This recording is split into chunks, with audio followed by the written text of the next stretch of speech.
Magandang araw po mga kapuntos, at sa araw na ito po meron po akong tampok na video para sa inyo at sana ay magustuhan ninyo.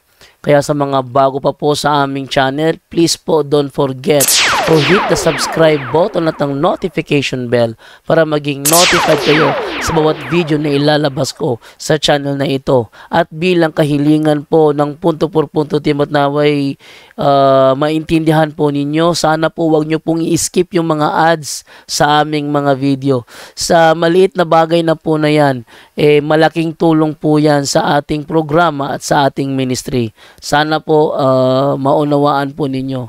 Maraming salamat po, kaya wag na po natin patagalin. Simulan na po natin.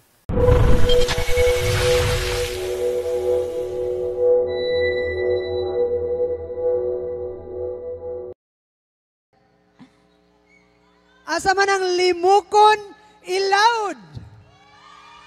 Ginadaganan na sila. Ginadaganan sila, headed by Kapitan Edgar. Thank you so much.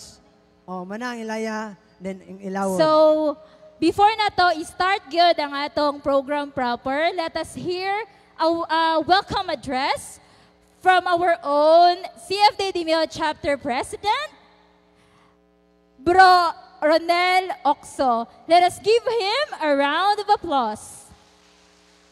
Maadzong pali sa inyong tanan og happy anniversary!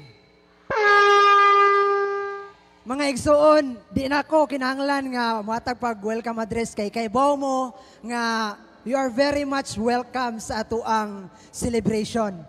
Ako, nakita siguro po ninyo no, nga unsa ko kamalipayon. Nga naman, unom na tagatuig, di ba nakadungog mo mong Father Polo, unom na tagatuig. Pero for the first time, sige rag plano nga mag-anniversary, di madayon tungod kay dagag mga kakuwangon ba. Pero karon tuiga gipaning kamutan tungod pud na sa suporta sa tong mga kaparian ni Father Darwin ug ni Father Polo nga gidasig gyud ang tanan nga ipahigayon ni aron mahimuta nga mas stable na gyud unya paningkamot nga makanunay na nato ni nga nay mga activity, mga event ingon ani para pagdasig kanunay nga naglihok ang Catholic Faith Defenders dire sa Dimyao. Mo na nga maigsuon, salamat na mo sa inyong kooperasyon. Manghinaot ko nga padayon ta nga mag-uban, magtinabangay para pagsangyaw sa pulong sa Dios. Mutabang mutakatikays kay daghan gyud di kalimo daghang mga kaigsuuna nato nga nanginahanglan. No, daghan pang wa kay bawo. Matinga gani ko nga daghan pang idara no inikadto sa mga kapilya nga mao din ay pagtulunan sa simbahan brad, mao din na gani uban nga si tinta na edad pag istorya mo pa niingon nga salamat kay si tinta na kapin yang edad natiguang na lang daw siya karon pa siya kadungog sa mga doktrina ug pagtulunan sa simbahan mo nga mga igsuon. Mulihok ta, padayon ta nga maningkamot pagsangyaw sa kamatuoran. Nasayod ta. Unang Timoteo 3:15 nasayod tang ang simbahan mao'y haligi ug sukaranan sa kamatuoran mo nga di gyud mabuntog ang kamatuoran nga atong gihawiran. Ang simbahang Katoliko Mateo 16:18 mo'y gitukod sa atong Ginoong Hesukristo mo nga di ta mabalaka. Importante lang ani nga mo cooperate ta. Maningkamot padayon, magtinabangay ta, magtinabangay. Daghang kay salamat once again og thank you so much. Let us enjoy the rest of the day. Thank you so much. Hi, balik ko. Kinsay nalipay nga nag-anniversary ta karon. Yes, kinsay nalipay tas kamot. Kinsay nalipay. Tas kamot iway ko iway. Wow, daghan day nalipay. Balik kinsay nalipay. Nalipay tanan. Excited. Excited ba ang tanan sa itong mga speaker? Yes. Hala, hoy, hinay kaayo, balik. Excited ba ang tanan? Yes! Inana ba? Ganahan siya kong, yes! So, karon, ang atong kinaunhang speaker, gagikan ba ni siya sa Dawis, Bohol. Usa ni siya sa pinakakusgan nga modepensa sa Katoliko. Usa ni siya ka-presidente sa CFD sa Diocese sa Tagbilaran. Yes. So, before na to siya tawagon, kamong tanan, tindog sa mo. Awang Tindog sa, bayaw sa sa tindog. pagpakpak. Hindog sa. Atos diyag tagaan og guwapo applause. O, Okay, unsaon ko na, sister. Ina niyo, 1, 2, 3, 1, 2, 3, guwapo. Sa balik. Kuan ka ng practice. 1, 2, 3, 1, 2, 3, guwapo. Okay, come on, balik. Hanap. Ay, wait. Moingon na ka, go. Sige, 1, 2, 3, go. 1, 2, 3, 1, 2, 3, guwapo. Okay. So let us all welcome the our President of the Catholic... CFD President, Diocese of Tagbilaran, Bro Kenneth Joseph Abuyabor. Pakpak!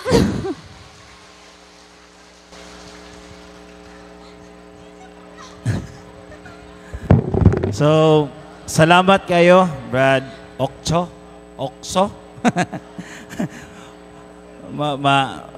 Makuha man tag pronunciation ani. So, sa ato di ay nga Paris Priest si Father Kiking Pisaras, sa atong mga gwapong pari ganina napabakaron, si Father Jomari, si Father Mario, ug sa ato usab nga maabtik nga presidente si Brother Ronel, ug sa tanan, kaninyong tanan maayong hapon. Kahibalo kita karon mga igsuon nga karong panahona daghang mga pangutana ug hagit nga giatubang sa atong pagtuong Katoliko.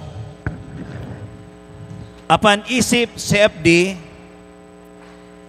kita gitawag nga ipanalipod ang atong pagtuo, dili pinaagi sa pagsukol o pag-away, apan pinaagi sa maalamong mahigugmaon o maligdong nga pagtubag uban sa kinasingkasing.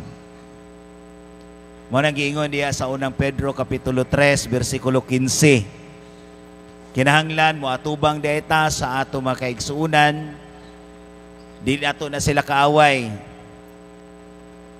Anaag yun ang paghigugma, no? O kining atong pagtuong Katoliko mga igsuon, dili lang kini usa ka relihiyon, kini usa ka pamaagi sa pagkinabuhi nga nakabase sa maayong balita ni Hesukristo. Gikan sa panahon sa mga apostoles hangtod karon. Ang simbahan magapadayon sa paghatod sa tinuod nga pagtulunan, kinsa may maghatod og matuod nga pagtulunan ang mga CFD. Kay daghan ako maistorya nga ang CFD, tungod kuno sa CFD, diha sila nakatugkad unsa ang pagtulunan sa simbahang Katoliko. Ug daghan usab mga igsuon nga hinahibalik sa simbahang Katoliko nga wa na to damha tungod kana sa CFD. Hinoon adunay mga lapses sa CFD tungod sa kining atong pagdala o pagpamantala sa maayong balita may tungod kang Kristo. Mao mga igsuon nga ang kalibutan puno sa kagubot. Ngano mingon tag puno sa kagubot, bisan gani ang pagtuo nato diha kang Kristo, daghan nga naggubot tungod sa pagtulunan nga iya lang sa tao. No? Sa may gingon sa Marcos kapitulo 7 bersikulo 8 ngadto 9. Sa may gingon diha, si Jesus miingon gyud ha, ang pulong gyud ni Kristo. Daghan karon nga misaway wa musunod sa balaod usugo sa Dios. Kay ang gituman nga pagtulunan iya sa tao. Mo mga igsuon, nga atong hinumduman nga ang simbahan anaa ang otoridad, no? Anaa ang otoridad sa simbahan gibili ni Kristo. Unya mga igsuon, atong hinumduman nga ang simbahan mao ang lawas ni Kristo. Mao nga ang ato di ay pagdala ngadto sa ato mga kaigsuonan nga adunay kalibog mahitungod sa pagtuo sa simbahang Katoliko, pinaagi di ay sa kinasingkasing. Kagahapon mga igsuon, samtang nagprepare me, nangarga mis mga gamit na to sa sound system kay dito Miss Valencia, kaya gihapit na mo ang mga gamit sa atong mga WBL Charismatic Community dito sa balay ni Brad John. Akong nakita nga pag-abot yun na mo dito, adunay mga pastor sa mga, with your respect lang, ato lang ni insulti, mga baptist, no? Nga ilang gitun-an ang mga Katoliko nga mga kabatan-unan. Nga which is ang mga kabatan-unan karon wag yun in taon mahibaw unsang pagtulunan sa simbahan. Unsay nahitabo, akong giduol. Lisod ang tao mga igsuon kung imong pangutan-on mahitungod sa pagtulunan sa simbahan nga aduna kay kahibalo mahitungod kung unsa ang Biblia ug unsa ang simbahan. Kahibaw mo akong gipangutana gahapon, wa pa man namo na ma-upload. Kahibaw mo ang ato mga kaigsuon mga pastor basta pangutan-on ug dili gani katubag agiun tag inisog-inisog. Ha? Singka-singkahan dayon ka. No? Pero ang pagkatamis na ito mga igsuon, kaya ang atong pag-atubang nila, anaagyod ang pagka-maaghop. No? Unsa may imo itubag ani Brad, unsa may imo pamalandong ani, ana, no? Kinanglan ang ato is di man ta ginahan og debate, no? Ang debate mga igsuon, last option ra na kanato mga CFD. No? Last option na kung dili ta magkasinabtanay. Kay naay musulti usa, musapaw pong usa. Ang nagtan-aw mura nakaingon nga, uy, nag-away ni sila. No? Mo na nga adunay mga tendency nga aduna tay formal dialogues. Mo na nahitabo na mo ni Father Darwin nga amo naghihanay aron adunay panagsabot nga manindot ang maong dialogo. O no? Mo ni atong perspective mga igsuon. Unya, unsaon man nato pagpanalipod sa atong pagtuo? Adunay tulo ka pamaagi unsaon nato pagpanalipod sa atong pagtuo. Una, pinaagi sa pulong o pagtulunan. Atong inumduman mga igsuon nga ang simbahan adunay 2,000 na katuig ang nilabay. Nga gihatagan ang simbahan og kaalam og tradisyon. Ang pagtulunan niini gibase sa pulong sa sagradong tradisyon, no? Nga makita po nato sa Biblia. Kung adunay mangutana bahin sa atong pagtuo, kinahanglan ipasabot ang kamatuuran, pananglitan, kaning mga santos. Kay kasagaran mga igsuon, ang atong mga kaigsuunan, mahitungod na gani sa santos, nga mag-ampo ta, ang ilang focus nato is, nagsimba na ta sa mga santos. Mo na nga hatagan nato insaktong pagtulunan, kung ngano kita nga nag-ampo man ta. Unsa man klase sa pag-ampo nga atong gibuhat panahon nga kita magdaig sa mahal na Birhen Maria, mangayog pangluyupo sa mga santos, unsaon nato pagpamaagi nga ato silang mapasabot kung unsay tinuod nga pagtulunan sa simbahan. Mo na mga igsuon nga kinahanglan nga ang santos wala nato isipang Dios. Nagpakitabang kita sa mga pag-ampo Kay ngano man hinumduman nato mga igsuon nga ang mga santos dako sila kahimuan sa ilang pagdangop ngadto sa Dios nga madala ang atong mga pag-ampo. Mao nay katuyuan mga igsuon. Kini pong santos nga Eucharistia. Atong hinumduman ang santos nga Eucharistia, maog yun na ang pinaka-importante nga pagtulunan diha sa simbahan. Kay nga no, wa masabti sa ato mga kaigsuunan. Mo mga igsuon, nga kining atong pagdangop sa simbahan, anaagyod ang insakto, ilabi na sa mga sakramento nga atong mo man gibilin ni Kristo diha sa simbahan. Mo man ang pito ka haligi diha sa simbahan. Ang importante ang santos nga Eucharistia. No, mo na musimba ta. Nya kanang musimba ta hinumduman gyud nato na nga diha sa sud sa simbahan, ang uban ra ba nga atong mga kaigsuunan ining musud sa simbahan ug naay makit-an nga silingan usa may tabo, huy kana ra ba siya kay kuan.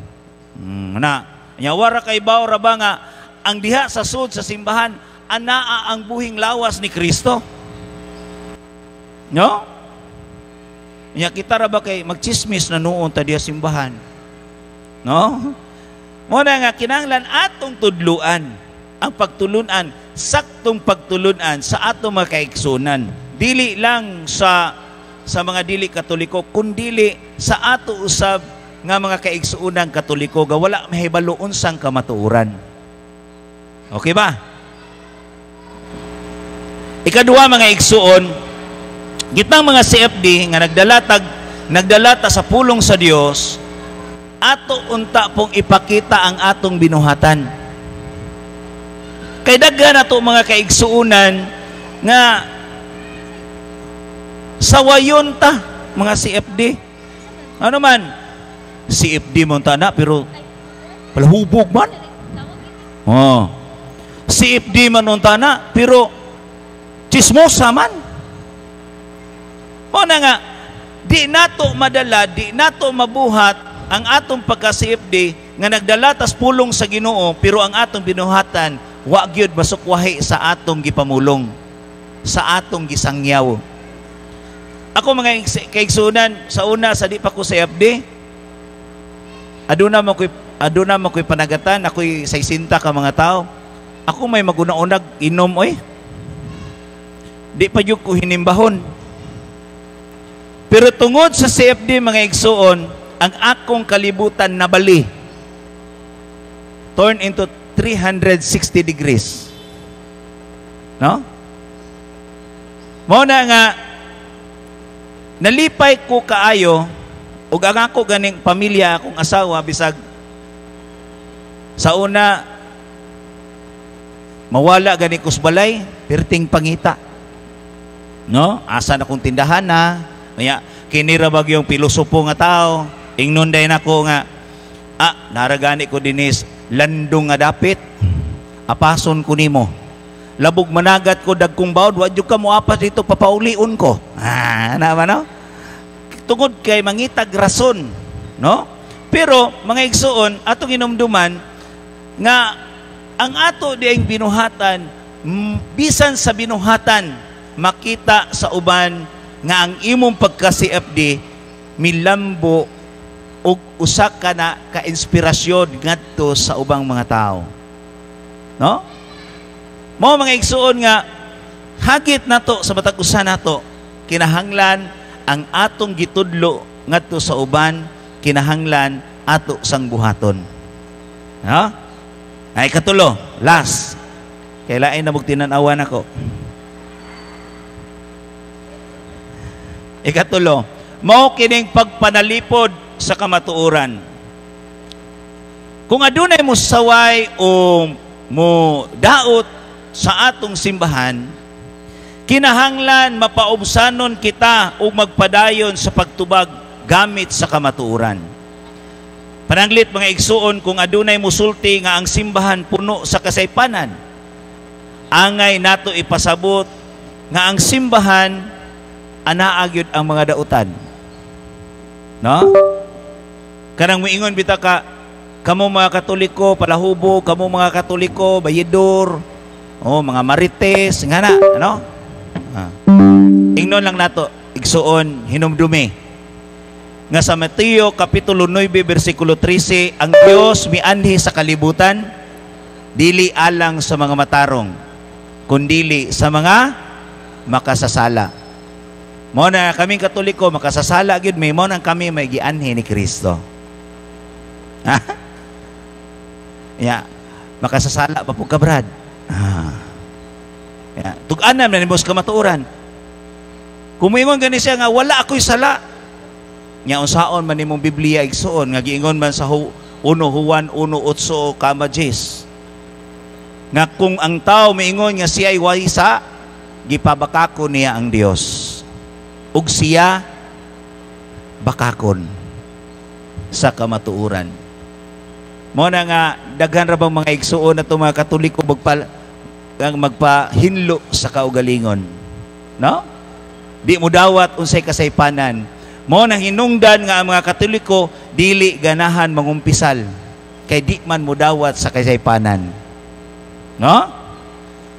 Mo mga igsuon nga kinahanglan nga kitang mga CFD isip kita may nagdala sa pulong o pagtulunan sa simbahan, hinaot nga kita man ang sundalo ni Kristo.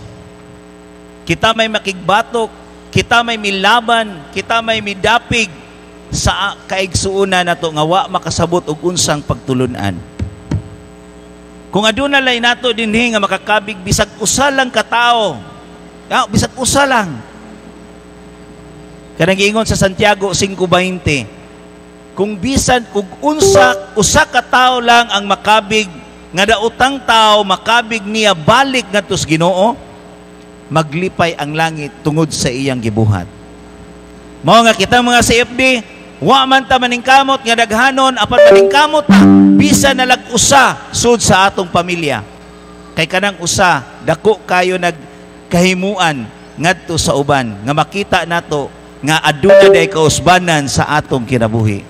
Og nini hinaot nga kining inyong first time nga anniversary sa inyong 6 years, hinaot nga kita magpadayon sa pag-ampo, uban sa pag-ampo, ug uban gayod sa ayaw yun yung putla ang pag-ampo sa Santos nga Rosario. Kay dako kayo kahimuan ang atong pag-ampo sa Santos nga Rosario. Bisan gani ako, nakoy rosaryohan sa akong bulsa. No? Diha ko na-convert nga nautro ang akong kinabuhi tungod kay miduol ko sa mahal na Birhen Maria. Ug niini daghang kayong salamat ug maayong hapon kanatong tanan. Dalaygon ang Dios.